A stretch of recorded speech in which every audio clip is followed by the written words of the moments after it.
I love him though. I love him though. I love him to life, and he's been knocking it down for us all year. So he is certainly not to blame because he's one of the reasons we're in the game consistently every week. But I really hate it for our fan base because they deserve so much better, and we're going to give them better. We're going to give them better, but we're close. We're really close, and I hope they can see it. I hope you can see that we have no quit in us. They came. I got. They really did. We came up short. Let's go. Hey, Coach Brian Howard from Boulder Daily Camera. That last sequence there, you guys called a timeout before they had the pass play to Montana Lamonius Craig. They got to the one. Yeah. You guys talk about maybe letting them score so you guys could have time. Yeah, they're not stupid enough to do that. They downed the ball. The quarterback ran up the middle and took a knee. How did you play before that? The pass play to the one. We still, yeah, we still fighting. Yeah, at that point we're still fighting. We're not thinking about letting them score a touchdown at that point because now you know you're thinking hold them to a field goal because you go down there and get a field goal and you're back in the game. You're tied the game, so you're not thinking that at that point. And I also want to ask you about there was a 3rd and 1 play earlier in the quarter where you guys instead of running it. What was the decision there not to run it and try to get that first down on the ground? You watching this all season, right? Thank you. Next question. Coach, when you talk about being close, and today it felt like it was those little things, some costly penalties. Yeah. What goes into teaching the guys to eliminate those little mistakes, Discipline. big moments? That's discipline. That's discipline on the field, discipline off the field. If you're undisciplined off the field, you're going to be undisciplined on the field. Those little moments and those little penalties are costly because at the end of the day, they add up. I mean, they had more yards and penalties than we did. We had 11 penalties. They had 8 for 87 yards. We had 11 for 83 yards. We won the time of possession by 7 minutes, and so we control the clock. We control the ball. We just came up short. But those costly little penalties, those little knucklehead plays, gonna cost you every time. Hi, Coach Adam Tiger, How you 24/7 doing? Sports. Doing okay. Obviously, it was far from perfect. Did you Yes, feel sir. like the pass protection issues were maybe a little bit better today? Well, than I think he was only sacked 3 times. I think 3 times last week. Just do the math. I feel like it's improvement. So I praised the line all game long. I was challenging them to go to another level during the game, but I praised them all game long out there on the field for the protection. They gave us a clean pocket at times. At times he had to scramble. You're going to do that because the opposing team is going to blitz sometimes. But overall, I really think they've improved tremendously.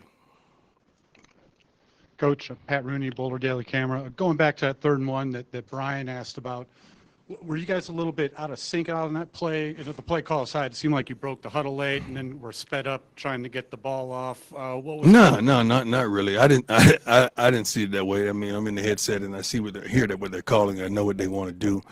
I didn't see it that way at all, whatsoever. Coach Jimmy Searfoss, 24/7 Sports. Mm-hmm. There were some off-the-field antics going into this week on social media and things like that. Is that something y'all? I didn't. What was it? I didn't get it. What was it? Upshaw, Tyler Upshaw was making. Oh, comments that's a young man taking advantage of his moment. It is what it is. Clint Yates, ESPN. Coach, you talked about the support you've gotten from this team, from the city over the course of the season. When this season first started, how did you define success, and do you think you've reached it so far? In many aspects, certainly. Trying to watch my words. Certainly. I feel as though every time these fans come in the stadium, there's an expectation of us to win. I think there's progress. I wasn't here last year, but I'm pretty sure I've talked to some people that I know pretty well. I think there's tremendous progress. We have consistency in several positions that are phenomenal, and I truly feel that there's progress. We have inconsistency in some positions that we can fix. We know the problem, we identified it, and we're going to fix it. That's progress because we know what the problem is, and we have the aptitude to fix it. So I really feel like we're underachieving for my standards, but when you really look at it, I'm pretty sure you see a better football team on the field each and every Saturday. Just ask some fans. You been here for a while? What you think? I think it's an interesting question as to what success means for this program. Yeah. Is the team better? Good. Just rest it right there with an exclamation mark. Coach Prime, Alex Ramirez, Mile High Sports Radio, the final word. Yes, sir. Talk about the 12th man. As you mentioned, Yeah. everybody expects to come into the stadium to win. Yeah. That's what we expect all the time. And that's a different feeling. It But I feels like great, that. man. I like that. They should. They should. And I feel like one thing about it, we're gonna give you a good game. We're gonna stretch your OC, your DC, your special teams coordinator. We're gonna stretch them out and stress them out, trying to stop what we're capable of doing. You could see what we need. It's easy for you to look out there and watch us on television and say, okay, I see what they need. They could go get that. That's why I'm excited about tomorrow, but I got to take care of today. Coach Sean Keeler of the Denver Post, you mentioned how painful being right there is, and you Yes. said everybody can see it. Yes, sir. What factor do you think game management plays in that, and what do you say to people who say maybe that needs tightening or that needs this? Everything needs tightening. I mean, I'm not perfect. We're not perfect by any means. You can always second guess everything, but if you're on a headset and you're hearing things and you're seeing what's happening and you know your shortcomings and you know the positive that you have, you may have a whole different perspective if you can hear and see what's transpiring. 11 penalties played a tremendous role, and they're not coached to do that. So please take that in consideration. They're not coached to hit a quarterback late. They're not coached to jump offside. They're not coached to hold. Nobody does that. That just happens. That's a part of the game. We just got to be a little more disciplined in those moments. Hey, Coach, Jack Carlo. With How you doing, Buffalo sir? Wire. Doing good. Cormani McLean got the start off. Yeah. Travis Hunter at cornerback. Just Yeah. What's he done the past couple of weeks during that? He's been a lot more focused, a lot more understanding of the expectation and what we want from him. That we've challenged him tremendously all year long, and he stood up to the task over the last probably week and a half. I'm really, really proud of Cormani. I really am. He's come a long way just to get on the field and stay on the field consistently. And I hadn't watched the film as of yet, but what I saw with the naked eye, he played a viable game. He with his play, we could have won. Ariel, Studio 9 News. I know that it's one game at a time, but now you're down to 2 games left in order to get that 6-game Right. threshold for a bowl. What message do you really have for the team to just try to get these next 2 games and to leave there with the 6 Ariel, wins? it's not about in the next 2 games. It's about one game at a time. It's about doing the little things to win one game at a time. It's about winning the personal battles one play at a time. It's about dominating the guy in front of you and whooping the guy in front of you and being successful versus the guy in front of you. Now, when you get 11 persons on the same page to do that, then that play is successful. So we got to win the down. We got to win the series. We got to win the quarter. We got to win the half. Then we win the game. After we win the game, we do it all over again. So we're not thinking about bowls or we think about just doing what we need to do to improve. And each week I see improvement in certain areas, and each week I see that we got to improve in certain areas. But we sit up here week in and week out, and it's a situation where we could have won. We could have won the darn game. And I like that. We should have won. I'm tired of we could have won. I'm tired of that part. But we should have won. Very. It ain't no lose in me. It don't sit well with me. It don't rock well with me. It don't lay down with me. I have no lose in me. And we have some phenomenal men in that locker room that feel the same way. We just got to be a lot more disciplined and understand what's at hand and stand up to the task on every darn play. And we're going to get there. I promise you we're going to get there. I don't know when we're going to get there, but baby, we're going to get there. Hi, Coach. Troy Finnegan, CU Sports Report. There How were you a doing, pair sir? of 4th and 1s in the second half, one in the third quarter and one after the third one that Brian asked about. You opted to punt on both of those. From your perspective, with the way the game was going, what was the rationale behind playing it safe there? What if you don't get those?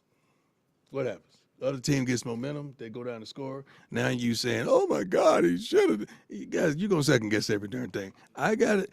I'm at practice every day. I know these young men. I'm on the headsets. I hear the calls. I know what's transpiring right there. I know the feeling and the mood of the team. Just so happens, I think we punted the ball to what, the 2, and then we held them and they had to punt. What happened after that? We scored. Why you didn't say nothing about that?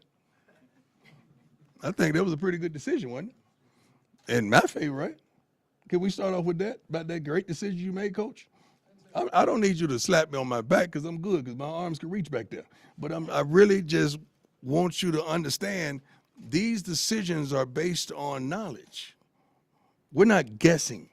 They're based on what we do in practice and the situations we have in practice. I have situations in practice that I will say 4th and 1 on this yard line. Now, if we don't get it consecutively, what do you think I'm going to do in the game? That's what I did. Hey, Coach, Tyler King with the Denver Gazette. You guys had 24 points and 250 yards in the first half on Right. offense. I know you say it's been a collaborative effort all season for the offensive coaching staff, Yeah. but an extra week for Coach Shermer in this new role, good. did that help at all? Yeah, tremendously. I think you saw it. I mean, we're not doing the tempo. We're not as tempo as we once were, because instead of going fast, I want them to get it right. And they did a phenomenal job. They did a good enough job for us to win. We just got to support them defensively. That's it. I think he called a phenomenal game. He really did. Now, they called a phenomenal game because it's a collaborative effort when you hear it on the set. They're really working together as one, and they're unified. So it was a great effort. We're not at, rather, if you know it or not, we're not at odds around here. I don't play that. I got to do what's best for this fan base, for the school, for our AD, for our team. The decisions I make, I feel like it's best for us going forward, and that's why I make them. It's okay for you to second guess. I don't mind that at all, because I've been second guessed my whole life. I don't give a darn, really. I'm not going to lose a wink of sleep because you second guessing what I did and what I do. But I make decisions not based off emotions. I make decisions based off facts and based off feelings and based off knowledge and understanding and tremendous wisdom. That's why I make decisions.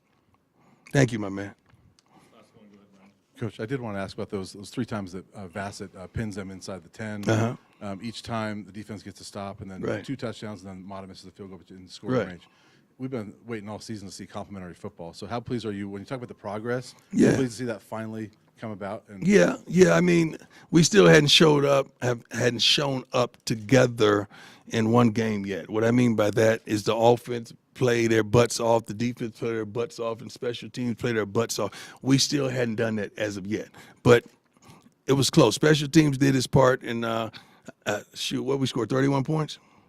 That should be enough to win the football game. That was the challenge that I gave them at the beginning of the week.